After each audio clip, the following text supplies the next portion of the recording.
Clara Whitfield had never felt the weight of silence quite like she did on the evening before her wedding. The Whitfield estate, usually humming with servants and chatter, seemed to hold its breath as if the walls themselves knew she was about to do something that could never be undone. The sun hung low over the prairie, staining the sky in angry streaks of orange and red, colors she couldn't help but think looked more like warning signs than a sunset. Her wedding gown lay draped across her bed, its pearls glimmering softly in the fading light. The seamstress had said the dress was fit for a future queen of the railroads. Clara saw instead a shroud, a trap spun from silk and promises she never agreed to. She wasn't marrying for love. She wasn't even marrying by choice. She was marrying Mr. Leonard Barrow, a man twice her age, with hands too smooth and a smile too practiced. Her father owed him money the family could never repay, and Clara was the price. A forgiveness her heart hammered. She looked out across the fields stretching toward the distant Sierra foothills. The land seemed endless, wild, and unconcerned with wedding contracts or dowries. Out there, a person could breathe, could live, could choose. For the first time in her 20 years, Clara felt the sting of rebellion rise in her chest. In the stable, her father's old Palomino mare shuffled in her stall, snorting softly as if she sensed Clara's turmoil. The mare had been her mother's favorite, a reminder of who Clara used to be, before grief hollowed their home and debts consumed their days.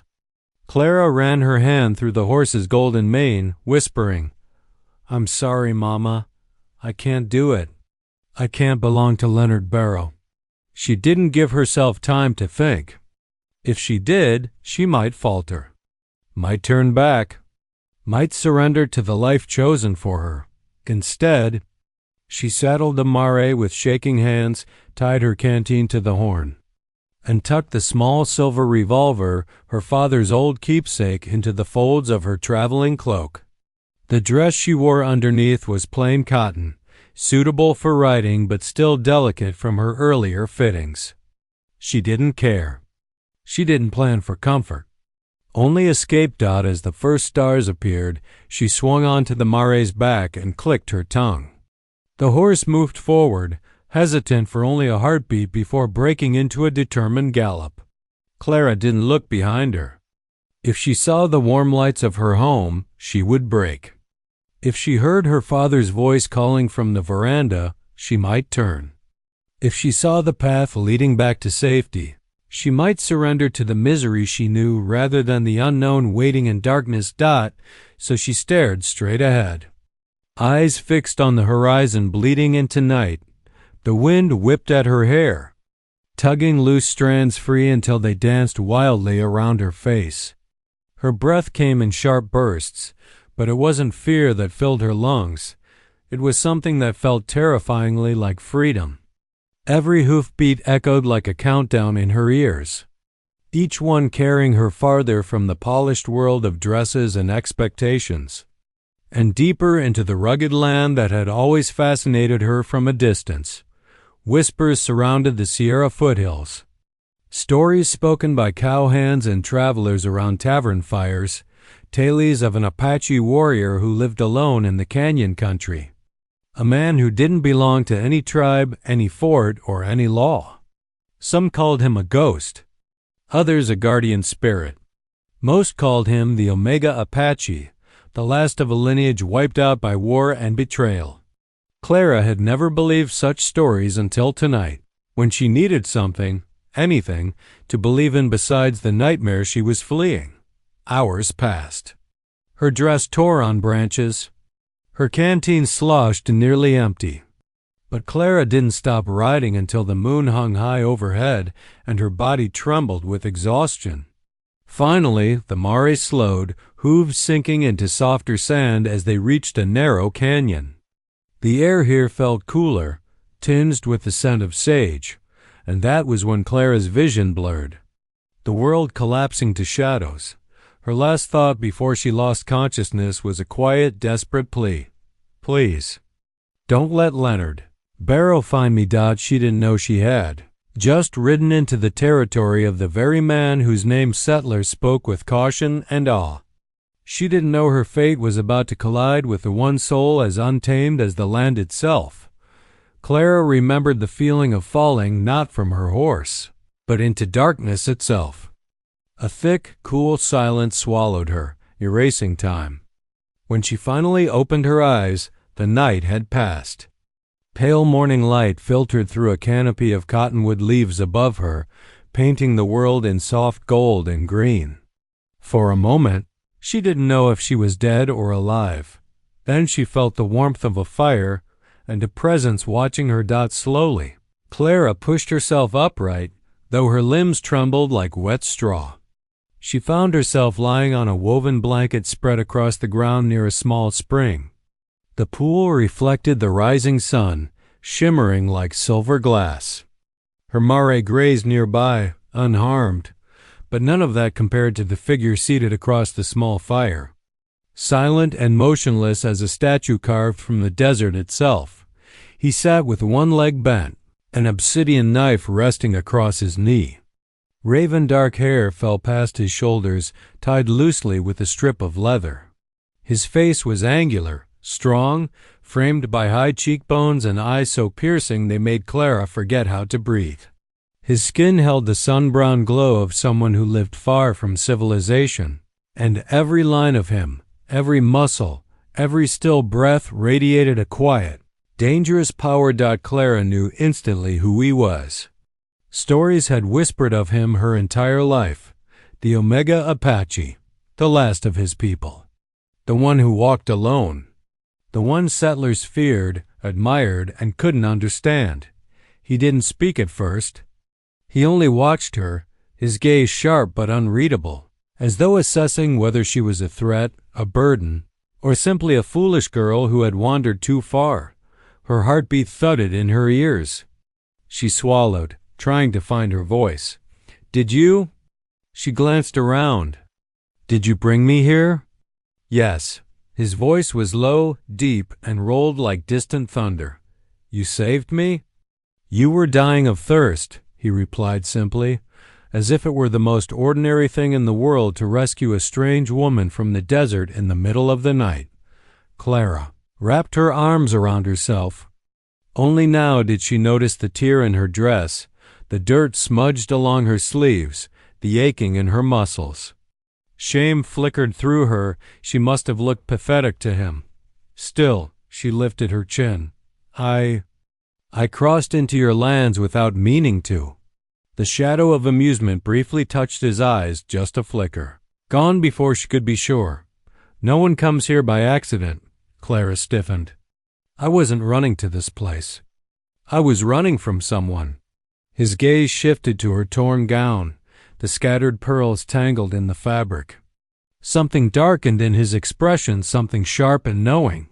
"A bride," he said. Clara flushed. "Not anymore." Silence stretched between them, filled only by the soft crackle of the fire. He didn't pry, didn't demand answers the way men back home always did. Instead, he waited, letting her speak on her own terms. "My wedding was arranged," she finally whispered, "to a man I didn't choose. A man who—" Her voice faltered. "Who would rather own me than marry me?" His jaw tightened, but he didn't interrupt. "So I left," she finished. "I rode until I couldn't anymore. I didn't know where I was going. Just away." Another long silence. Clara lowered her eyes, suddenly aware of how vulnerable she was, alone, unarmed, deep in the territory of a man feared across counties. She braced herself for judgment or disdain. Instead, she heard, "You ran for freedom." His voice softened. "That is no shame." Clara's breath caught. No one had ever spoken of her with such respect, not men in town, not her father, not the wealthy suitor who saw her as nothing more than payment. He stood then, rising with the effortless grace of a predator. Without warning, he stepped closer. Clara tensed, but he simply crouched beside her, offering a small buckskin pouch. "Drink," he said. Eat. You won't survive this canyon without strength." She took the pouch with trembling fingers. His hand brushed hers, calloused, warm, steady. A strange shiver ran through her, not fear, but something else. Something that made her pulse jump. He noticed, but he didn't comment on it. His gaze only softened a fraction. "I am Caston," he said. The name, whispered in every frontier saloon and border camp, now had a face. A living, breathing man kneeling beside her, watching her as though she were a puzzle worth solving. Clara swallowed. "Clara," she murmured. Kaston nodded once, then stood, scanning the canyon ridge with sharp, wary eyes. "You chose a dangerous place to run," he said. "But perhaps danger is what will save you." Her brow furrowed. "Save me from what?" He turned back toward her, his expression grave. "Hoof prints on the northern trail. Someone is coming." Clara's blood went cold. Her past hadn't lost her. It was hunting her. And only the Omega Apache stood between her and the life she had fled. Clara had always thought fear came with noise, shouting, chaos, thunderous footsteps. But the fear she felt now, it arrived in silence. Caston stood at the mouth of the small spring-fed grove, his body absolutely still. The only movement was the faint rise and fall of his chest as he watched the far ridge through the shimmering morning heat. Clara didn't need to ask who was approaching. Her stomach had already twisted into a hard knot. Leonard, Barrow's men. They must have discovered her missing only hours after she fled. Men like Barrow didn't accept no, and they certainly didn't accept humiliation. Clara had known they'd come for her. She just hadn't expected it to be so soon or in a place as far from her old life as another world. Kaston didn't speak for a long time. His dark eyes followed the faint dust plume rising over the distant ridge, not with fear, but with calculation. Finally, he crouched beside Clara again, his tone quiet but certain. "They're searching," he said. "They're skilled enough to track a horse over sand, but they are not skilled enough to find me unless I permit it." Clara didn't know what amazed her more, the calm in his voice or his total confidence in surviving whatever came next. She clutched the buckskin pouch he had given her earlier and swallowed hard. "What will you do?" she asked. He turned his gaze to her, the morning light reflecting in his eyes like embers. "First, we move you somewhere safer." "But my horse, I'll take care of her," he said. "You worry only about following me." Clara bristled slightly at the command. She wasn't used to anyone telling her what to do without demanding ownership in return. But the tone of Caston's voice was different. It wasn't dominance. It wasn't possession. It was a promise of protection, like the solid ground beneath her feet. He lifted a hand toward her, offering his support.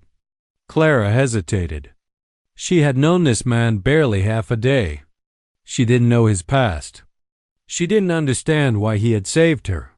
And yet, something inside her, something primal and instinctive, trusted him more than she had ever trusted anyone. Slowly, she placed her hand in his.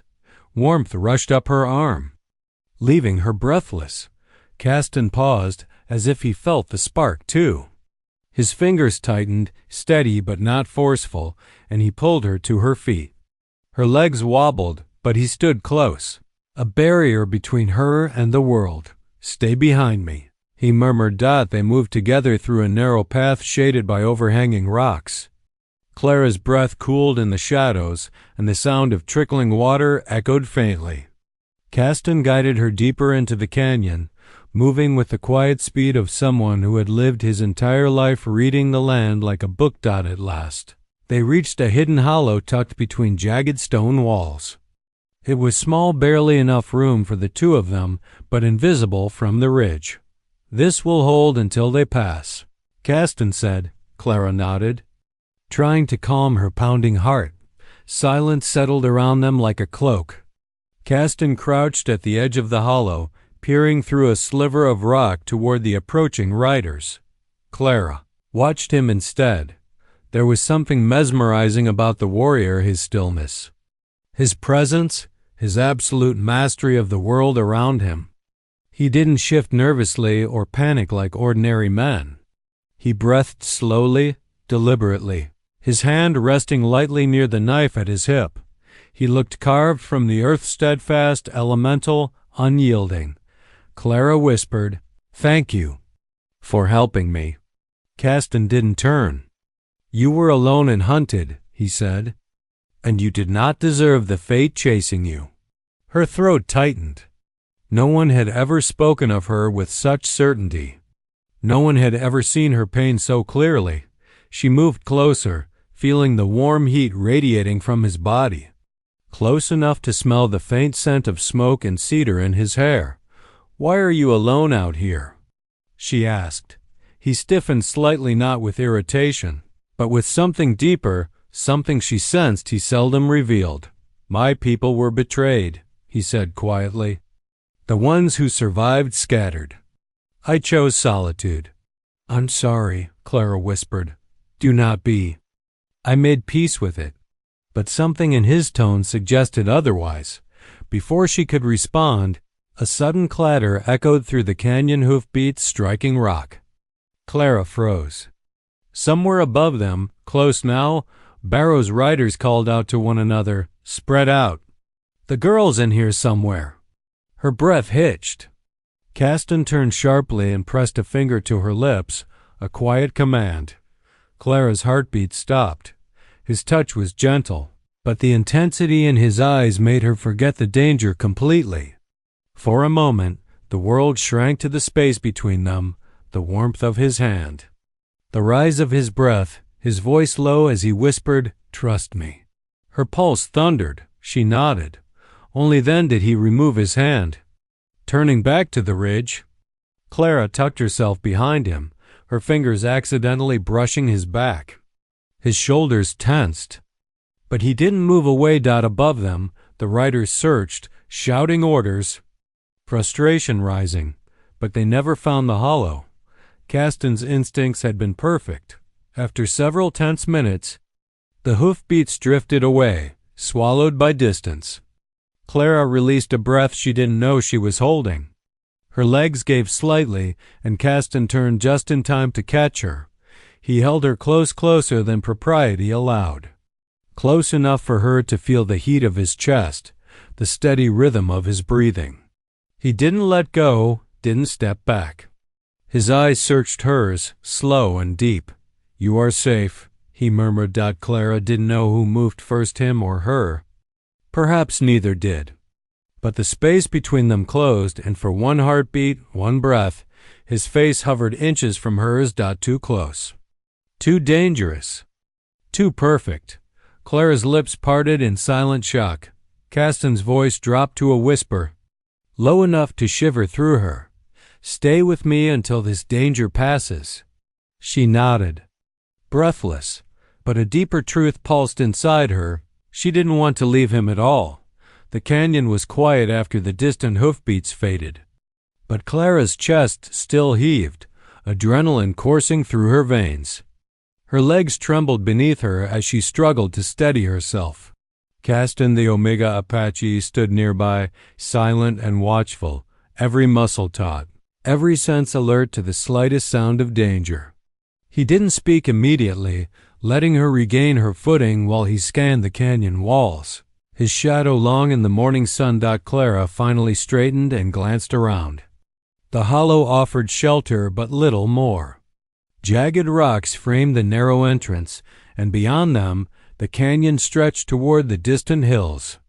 Her heart still raced, not from fear alone, but from the strange, intoxicating proximity of the man who had saved her. She began, voice uncertain, "You saved me." "Why?" Caston didn't answer right away. He crouched near the spring, dipping his hand into the cold water and letting it trickle over his fingers. His gaze drifted toward the horizon before returning to her, steady and unyielding. "Because you are in my territory," he said, "and no one survives here without me permitting it." Clara blinked, processing his words. It wasn't just a warning. It was a promise. In that simple statement, she realized he was offering something she had never had in her life: choice. Not the choice of a husband, not the choice of riches or comfort, but the choice to survive, the freedom to live on her own terms. Her lips parted in surprise. You don't even know me," she whispered. Caston tilted his head slightly, a faint shadow of a smile brushing his lips, but his eyes remained sharp. Knowing someone is unnecessary to ensure they do not die. She looked down at the torn hem of her dress and the dirt smudges on her hands and arms. Shame pricked her heart. I'm just a runaway bride. A foolish girl who ran because I didn't want to marry a man I despise. You risked yourself for me, and I—" She hesitated, unable to finish. He stepped closer, the sound of his boots quiet on the sandy ground. "You are braver than most men who claim to be free," he said softly. "Running is not cowardice. It is survival." Clara's throat tightened, and she swallowed hard. No one had ever spoken to her like this, never acknowledged her courage instead of judging her rebellion. Her pulse quickened, and she became aware of every detail of him, the strong curve of his jaw, the dark intensity of his eyes, the way his presence seemed to anchor her in the chaos of the canyon. Caston crouched beside her once more and held out a small leather pouch. "Drink," he said. "Eat. You have been without sustenance for too long. You will need strength to continue." Her fingers closed over the pouch, brushing his hand accidentally. A shiver ran through her, not of fear, but of a strange, unfamiliar warmth. She pulled back slightly, ashamed, yet unable to ignore the fluttering in her chest. "You do not have to speak," Caston said, noting her hesitation. "Only trust. Trust that you will not be harmed while you are under my protection." Clara's eyes met his, and for a fleeting moment, the world shrank to the canyon walls around them. The spring water glinting in the sun, and the man who had saved her from certain death. She felt an unexpected surge of gratitude, awe, and something else, a pulse of longing she didn't understand. What if they come back? She asked, voice trembling. "The men hunting me, they will not stop. They will not find you here," Caston said calmly. "And if they attempt, I will see that they do not leave this canyon alive." His words were not a threat, they were a solemn vow. And Clara felt the weight of them sink into her soul. A silence followed, but it was not uncomfortable. The two of them simply existed together in that moment, she, a fugitive from a life she despised. He, the untamed guardian of a hidden canyon. In his presence, Clara felt the impossible: safety, respect, and ascent. The canyon had grown quiet after the morning skirmish of dust and hoofbeats. Clara had spent the day moving through narrow paths and hidden hollows, guided by Caston's unerring instincts. She rode her mare beside him, her body still aching from the flight, yet she felt a strange exhilaration, a fierce, thrilling sense of freedom she had never known. The open land, the distant jagged cliffs, and the golden light of late afternoon created a world where nothing seemed to belong to anyone but themselves. They reached a small clearing atop a ridge, overlooking a valley painted with the colors of a setting sun. Clara dismounted, her legs trembling not from fatigue alone, but from the closeness of the man who had become her guardian. Caston remained near her, his posture relaxed but alert, scanning the horizon as if danger could appear from the wind itself. For a long moment, they simply stood together in silence. The air was filled with the scent of sage and warm earth. The sun's last rays caught the edges of Caston's hair, painting him with a halo of firelight. Clara couldn't stop herself from studying him. The strength in his shoulders, the sharp lines of his face, the intensity in his eyes that seemed to see straight through her. She felt her heart beat faster. Not from fear, not from exhaustion, from something she had never allowed herself to feel before. Longing. Caston finally spoke. his voice low, almost a whisper, blending with the gentle rustle of leaves. "You are far from the life you once knew." Clara's lips parted, her voice trembling. "I never wanted it. That life. I never wanted him." She gestured vaguely toward the horizon where the distant hills hid the memory of the man who had claimed to own her. "I only wanted to be free. And now?" His eyes studied her carefully. "Now." She breathed, stepping slightly closer. "I don't know." She paused, heart racing, unable to put her emotions into words. The pull she felt toward him was undeniable, but dangerous. He was a man of the wild, a warrior untamed by the rules of polite society, and she was? Well, she was a runaway bride with nothing but a torn dress and a restless heart. Caston tilted his head, the faintest hint of a smile tugging at the corners of his mouth. He crouched slightly, moving closer without taking a threatening step. "Then let the land guide you. Let it teach you what freedom truly is." Clara's pulse leapt in her chest, and she instinctively reached for him, though she barely understood why. Her fingers brushed against the leather of his vest. Heat spread from that simple contact, and a shiver ran up her spine. She looked up into his eyes, and for the first time, the world outside the canyon, the lies, the fear, the obligations felt utterly irrelevant. Caston's voice dropped to a whisper, so low it seemed carried by the wind alone. "Let me taste your lips." The words struck her like fire. Clara's breath caught in her throat.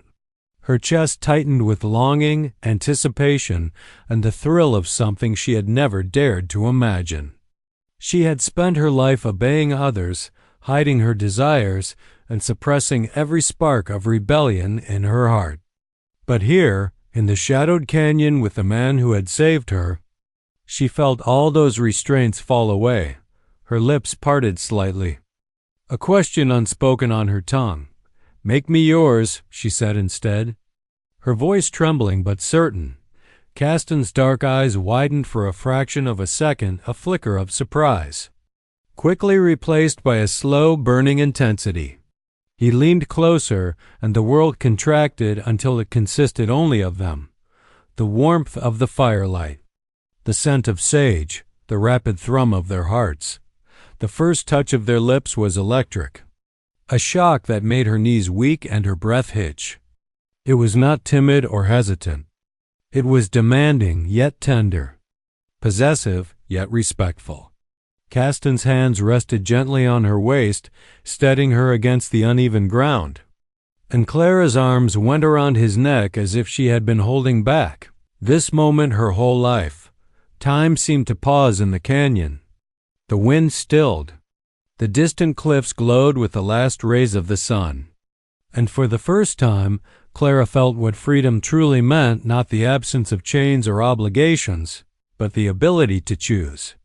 To choose a man who did not seek to own her, yet had claimed her heart in the most unyielding, unbreakable way.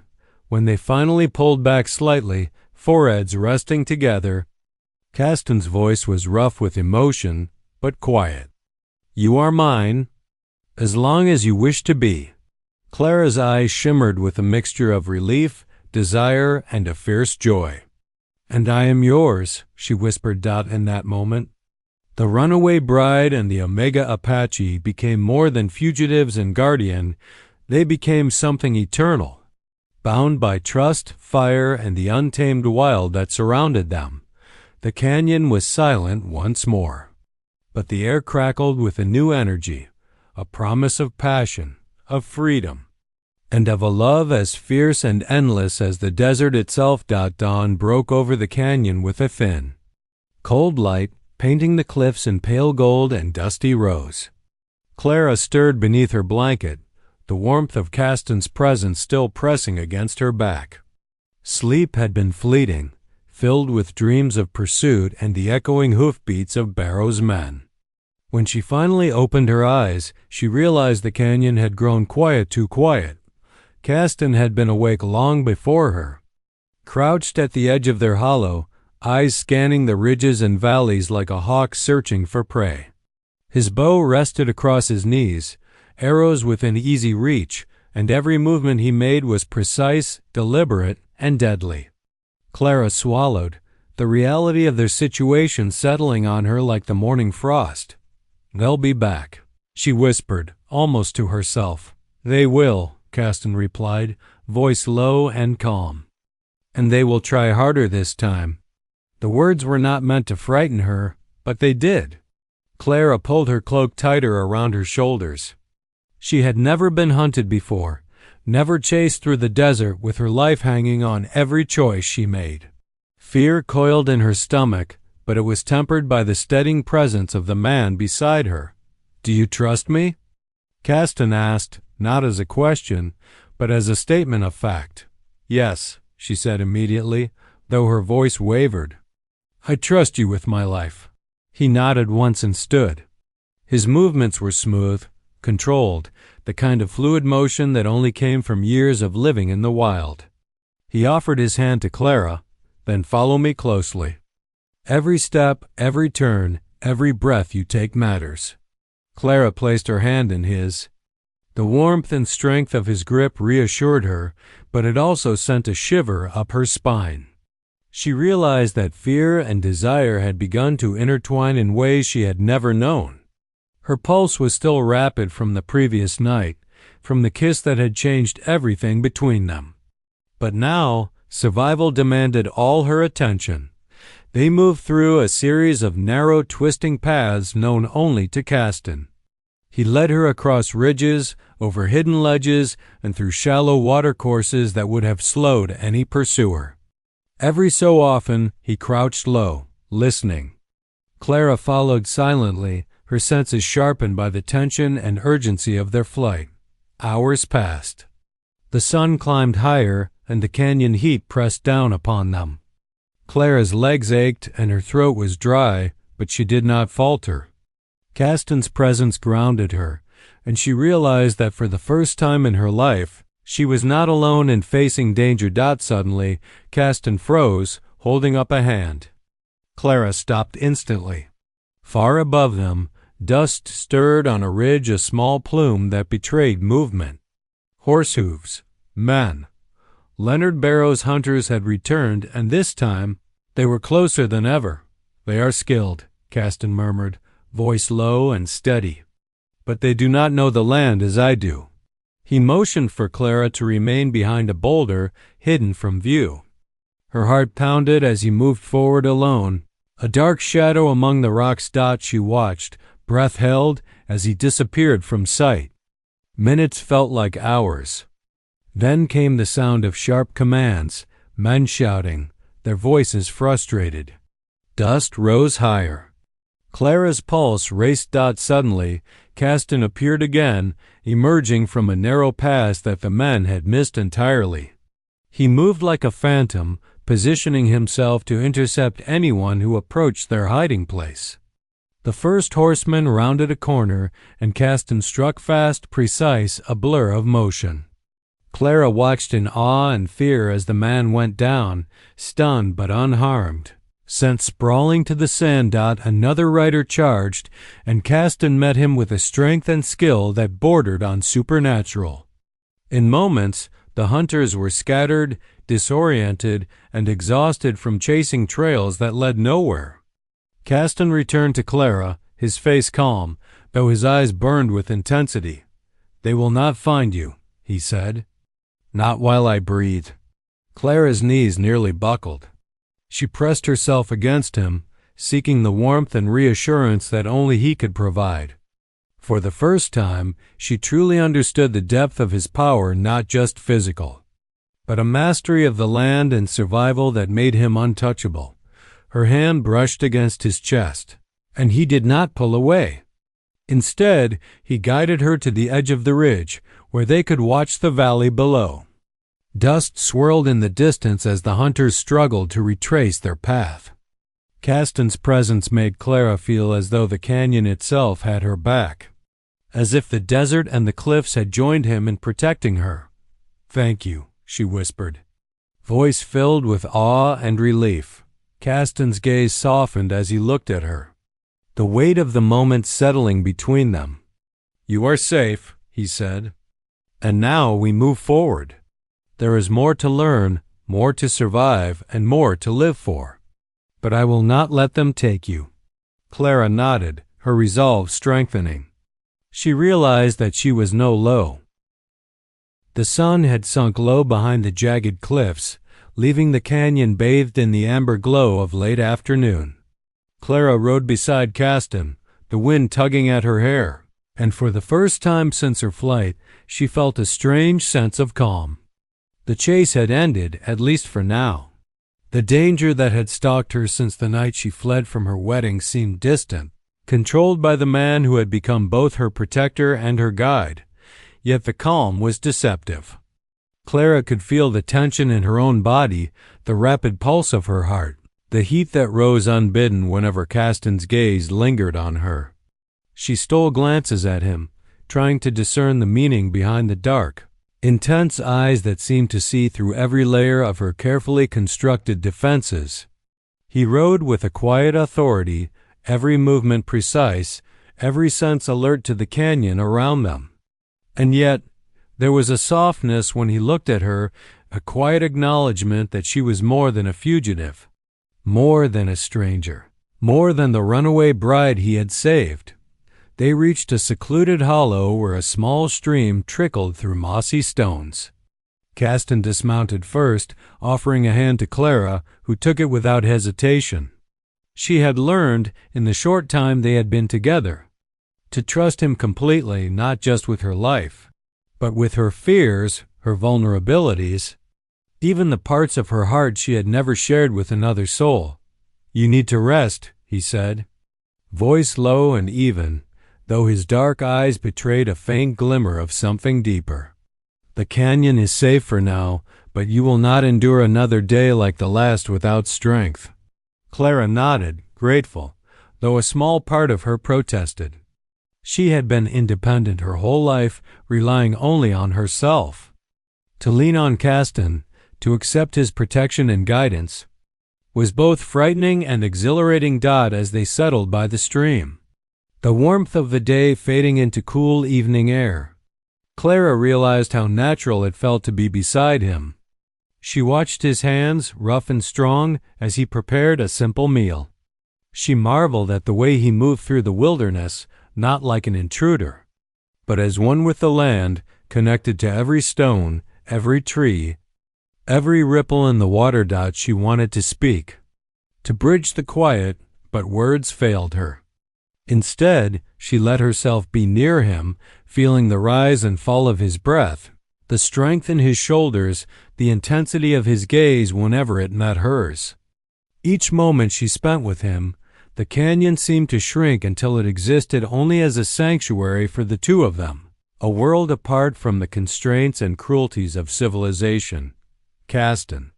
Her voice was barely more than a whisper, trembling with a mixture of fear and longing. He looked at her, his expression unreadable but open, waiting. Clara paused, searching for words. "I don't know what I would have done if you hadn't been here. If I hadn't found you." He stepped closer, the space between them charged with an energy she could feel in her bones. "You are stronger than you realize," he said. "You survived the desert, the chase, the fear. And yet you are here, alive, breathing, unbroken." Her pulse quickened at his words. "But I couldn't have done it alone," she admitted. "I needed you." For the first time, Caston's defenses slipped. He reached out, brushing a stray lock of hair from her face. The touch was gentle, intimate, and electrifying. Clara's breath caught in her throat. The world seemed to tilt, the air charged with a tension that went beyond survival. He leaned closer, his forehead brushing hers, eyes dark and consuming. "You are not alone," he whispered. "And you never will be not while I am here." Clara's chest heaved, and she felt a surge of emotion she could no longer suppress. She had fled a life of obligations and fear, and yet, here in the wild canyon, she had found something far more terrifying and far more beautiful, connection, trust, and desire that refused to be denied. Slowly, deliberately, Caston closed the distance between them. Their lips met, tentative at first, testing the boundary between longing and restraint. Then, with a growing intensity, the kiss deepened, carrying all the unspoken words, fears, and desires that had built between them in such a short span of time. Clara pressed closer, her hands finding their way to his shoulders, feeling the warmth and strength of the man who had become her sanctuary. The canyon around them seemed to vanish. There was no past, no future, no fear, only the present, raw and unyielding, filled with the heat of bodies, the intensity of a connection neither could deny, and the certainty that this was more than desire. It was a bond forged in survival, in trust, and in the wild, untamed heart of the wilderness. As the sun dipped below the horizon, painting the sky in shades of fire and shadow, Clara realized the truth she had long resisted. She was no longer the runaway bride. She was a woman who had found her protector, her confidant, and the man she could trust with both her life and her heart. Caston held her close, their foreheads touching, breaths mingling, hearts beating in sync. In the quiet canyon, with the stars beginning to emerge overhead, they knew that whatever came next, danger, pursuit, or the unforgiving world beyond the cliffs, they would face it together, and that knowledge, stronger than any fear or threat, set their souls alight with a fire that would burn through the canyon and beyond. The first light of dawn spilled over the canyon ridges, casting long shadows across the rugged landscape. Clara stood at the edge of the hidden hollow, her cloak pulled tightly around her shoulders, the wind tangling her hair. The distant valley below was quiet, the only sounds the soft rustle of sage and the faint gurgle of the stream where she and Caston had spent the night. She had slept little, her mind racing with thoughts of what awaited beyond the cliffs. Leonard Barrow would not accept her disappearance quietly. He had wealth, power, and the arrogance of a man who believed he could claim anything he wanted. But Clara no longer feared him, not truly. Not after the desert, not after Caston. She had discovered a strength inside her she hadn't known existed, tempered in the crucible of flight and survival. Caston emerged from the shadows, his presence as commanding as ever. He did not speak immediately, only watching her with the same intensity that had both terrified and captivated her since the day he had found her in the canyon. His dark eyes, steady and unwavering, seemed to see straight through her, reading every thought and fear she had struggled to hide. "You are ready," he said finally, his voice quiet but firm. Clara met his gaze, swallowing the knot of nerves in her throat. "I am," she said. She was ready, but the moment carried weight far beyond the simple act of facing Barrow's men. This was about claiming her life, her freedom, and the man who had become her protector and her heart. They rode together down the narrow canyon paths, silent except for the rhythmic sound of hooves on rock and sand. Caston led her to a vantage point overlooking the valley, where the distant riders of Barrow's men could be seen struggling to follow the hidden trails of the canyon. The men were determined, but the terrain had always belonged to Caston. Every ridge, every narrow pass, every shadowed hollow was his advantage. Clara's pulse quickened, not from fear, but from anticipation. She had trusted Caston with her life before, and now she was trusting him with her future. As the riders approached, Caston stepped forward, raising his hand. His commanding voice echoed through the valley. "Leonard Barrow, you will take nothing from this land. You will claim nothing from her. Turn back or face the consequences." The Baron's men faltered, unsure of the sudden appearance of the formidable warrior. Dust swirled around Caston like a storm, and the sheer force of his presence made hesitation turn to retreat. Leonard Barrow, furious but powerless, realized the canyon and Clara would not be his. He gave one last bitter glance and ordered his men back. Clara exhaled, the tension in her body melting. She had survived. She had chosen. She had refused to be a pawn in someone else's game. And she had not done it alone. Caston approached, sliding from his horse to stand beside her. He looked at her, and for the first time a smile touched his face, a rare, fleeting glimpse of the man behind the warrior. "You are safe," he said, voice warm and steady. "And you are free." Clara stepped closer, feeling the heat of his body, the strength in his presence, and the undeniable pull between them. I choose this," she said, her voice trembling but resolute. "I choose you. I choose this life." Caston's dark eyes softened, and he reached out, taking her hand in his. "Then we walk it together," he said. "No one can take you from me, not the world, not the law, not anyone who thinks they own what is ours." The canyon stretched before them, vast and untamed, a symbol of the freedom they had both fought for. Clara climbed onto her horse and Caston followed, moving with the fluid ease of a man born to the land. They rode side by side, leaving behind the past, the threats, and the chains of expectation died as the sun climbed higher. The shadows of the canyon melted into light. The air was filled with possibility, and Clara felt a surge of joy and triumph.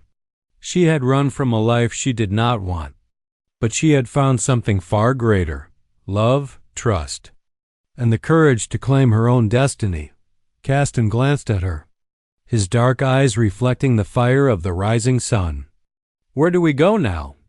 she asked, her voice lighter than it had been in years. "Where the wind takes us," he replied. And for the first time, Clara laughed a sound of pure freedom. Unburdened and wild-eyed together, they rode into the vast, untamed wilderness. Hearts bound, souls alight, and a love forged in the fire of survival.